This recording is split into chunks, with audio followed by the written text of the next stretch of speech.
علیکم ورحمۃ اللہ۔ یہ حضرت سیدنا بلال رضی اللہ تعالیٰ عنہ کا قبر یہاں پہ ایک مقام پر موجود ہے۔ دمشق سے ذرا نکل کر حضرت بلال رضی اللہ تعالیٰ عنہ یہاں مدفون ہے، اور یہاں پہ لکھا گیا ہے کہ علی قول کما نقلہ الامام النووی رحمہ اللہ تعالی کہ هذا قبر سیدنا بلال بن حمامہ بن رباح الحبشي مؤذن رسول الله صلى الله عليه وسلم توفي بدمشق سنة 20 للهجرة وهو ابن 64، یعنی یہ 64 سال کی عمر میں انتقال کر گئی۔ ودفن فی مقبرۃ باب کیان علی قول نقلہ الامام نووی رحمہ اللہ۔ تو امام نووی رحمہ اللہ تعالیٰ کے قول کے مطابق وہ یہاں پہ مدفون ہے، یہ ان کا مقبرہ ہے۔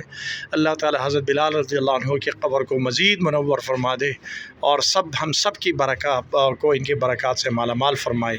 اللہ تعالیٰ ہم سب سننے والوں اور سب کی حشر نشر ان کے ساتھ کر دے۔ اللہ تعالیٰ ان کے نقش قدم پر چلنے کی توفیق عطا فرمائے۔ ثابت قدمی، حق کے اوپر ثابت قدمی جو ان کا ایک مشعل راہ تھا، ان کا ایک خاص وہ تھا، الہ العالمین ہمیں بھی اس میں سے حصہ عطا فرمائے، اور ہمیں بھی حق پر ثابت قدم اور حق پر موت اور پھر ان کے ساتھ حشر نشر ہونے کی توفیق عطا فرما۔